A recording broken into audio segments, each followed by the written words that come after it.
பிரபாஸ் கதமம் சேனலை சப்ஸ்கிரைப் பண்ணி bell ஐகானையும் click பண்ணிக்கோங்க. வாக்குப்பதிவு நாளின் ஒவ்வொரு நொடியும் நமக்கானது என்பதை உணர்ந்து பணியாற்றுவோம் என டிடிவி தினகரன் தெரிவித்துள்ளார். பாலியல் தொல்லை வழக்கில் பிரிஜ் பூஷன் மனு மீதான தீர்ப்பு 26ஆம் தேதி ஒத்திவைக்கப்பட்டுள்ளது. நடிகர் மன்சூர் அலிகான் மருத்துவமனையிலிருந்து டிஸ்சார்ஜ் செய்யப்பட்டார். ரீப்பன் மாளிகையில் சிறப்பு கண்காணிப்பு மையம் சென்னை மாவட்ட தேர்தல் அதிகாரி ராதாகிருஷ்ணன் தகவல் தெரிவித்துள்ளார். தேர்தல் நடத்தை விதிமுறைகளை மீறியதாக நீலகிரி தொகுதி பாஜக வேட்பாளர் எல் முருகன் உட்பட 33 பாஜகவினர் மீது பறக்கும் படையினர் அளித்த புகாரின் அடிப்படையில் வழக்கு பதிவு செய்யப்பட்டுள்ளது. நாடாளுமன்ற தேர்தலையொட்டி நெல்லை தாம்பரம் இடையே சிறப்பு ரயில் இயக்கப்பட உள்ளது. அனுமதி இல்லாமல் கட்டுமான பணிகள் தொடங்கியதாக சர்ச்சையில் மதுரை எய்ம்ஸ் நிர்வாகம் விளக்கம் அளித்துள்ளது. தயாநிதி மாறனின் அவதூறு வழக்கை சட்ட ரீதியாக எதிர்கொள்வோம் என முன்னாள் அமைச்சர் ஜெயக்குமார் தெரிவித்துள்ளார். தமிழ்நாட்டில் மொத்தமுள்ள 68,321 வாக்குச்சாவடி மையங்களிலும் பாதுகாப்பு ஏற்பாடுகள் தீவிரப்படுத்தப்பட்டுள்ளதாக சத்யபிரதா சாஹூ பேட்டியளித்துள்ளார்.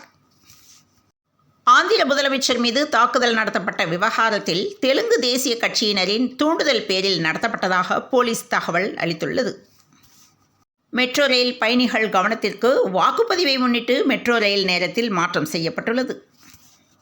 பாராளுமன்ற தேர்தல் நடைபெறுகிறது. இதனையொட்டி பாராளுமன்ற தேர்தலில் வாக்களிக்க உள்ளவர்கள் வாக்குச்சாவடியில் வரிசை நிலையை அறிந்து கொள்ளும் புதிய வசதியை தேர்தல் ஆணையம் வெளியிட்டுள்ளது. சென்னையில் நாளை 6 நிமிடத்துக்கு ஒரு ரயில் இயக்கப்படும் என மெட்ரோ ரயில் நிர்வாகம் அறிவித்துள்ளது. பறக்கும் படையினரின் அதிரடி சோதனையில் புதுச்சேரியில் ரூபாய் 4,09,00,000 பறிமுதல் செய்யப்பட்டது. அதிமுக வாக்காளர்களை குறிவைத்து வாக்காளர் பட்டியலிலிருந்து பெயர் நீக்கப்பட்டுள்ளது என முன்னாள் அமைச்சர் ஜெயக்குமார் குற்றம் சாட்டியுள்ளார். படத்தின் படப்பிடிப்பு ரஷ்யாவில் நடைபெற்று வரும் நிலையில் நாளை தேர்தலில் வாக்களிப்பதற்காக நடிகர் விஜய் நேற்றிரவு சென்னை திரும்பினார். மதுரை சித்திரை திருவிழா பாதுகாப்பு ஏற்பாடுகள் குறித்து ஐகோர்ட் மதுரை கிளை நீதிபதிகள் ஏப்ரல் 21ஆம் தேதி ஆய்வு செய்ய உள்ளனர். நாடாளுமன்ற தேர்தலில் 100% வாக்களிக்க கோரி நூதன முறையில் வலைத்தளங்களில் பிரச்சாரம் செய்தனர்.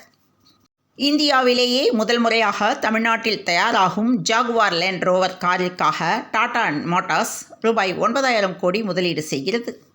கோவையில் ஜிபே மூலம் பாஜக பணம் பட்டுவாடா செய்ததாக தேர்தல் அதிகாரியிடம் திமுக புகார் அளித்துள்ளது.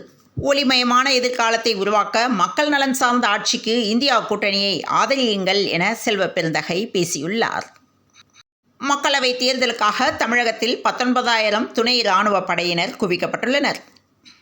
நடிகை ஷில்பா ஷெட்டி மற்றும் அவரது கணவர் ராஜ் குந்த்ராவின் ரூபாய் 97,79,00,000 மதிப்புள்ள சொத்துக்களை அமலாக்கத்துறை முடக்கியுள்ளது. விசேஷ நாட்கள் முகூர்த்த நாட்கள் இல்லாததால் கோயம்பேடு மார்க்கெட்டில் பூக்களின் விலை சற்று சரிந்துள்ளது. புதுச்சேரி பாகூரில் வாக்குச்சாவடியின் நுழைவு வாயிலில் தாமரை வடிவத்தில் அலங்காரம் செய்யப்பட்டுள்ளதாக புகார் வந்துள்ளது. சிறப்பு பூஜை செய்து வாக்குப்பதிவு இயந்திரங்கள் வாக்குச்சாவடிகளுக்கு அனுப்பி வைக்கப்பட்டது. ஒருங்கிணைந்த மையத்தில் நடைபெற்ற அஞ்சல் வாக்குகளை பிரிக்கும் பணி 39 தொகுதிகளுக்கும் வாக்குகள் அனுப்பப்பட்டன. ராமநாதபுரத்தில் தங்கள் ஊரை சேர்ந்தவரை தாக்கியவர்கள் மீது காவல்துறை நடவடிக்கை எடுக்காததை கண்டித்து ஒட்டுமொத்த கிராமத்தினரும் தேர்தலை புறக்கணிக்கப் போவதாக அறிவித்து அதிர்ச்சி அளித்துள்ளனர். இறந்தவரை வங்கிக்கு அழைத்து சென்று கடன் பெற முயன்ற பெண்ணின் வீடியோ இணையத்தில் வைரலாகியுள்ளது. பஞ்சாப் கிங்ஸ் அணிக்கு எதிரான போட்டியில் 7 விக்கெட் இழப்பிற்கு 192 ரன்களை மும்பை இந்தியன்ஸ் அணி குவித்தது.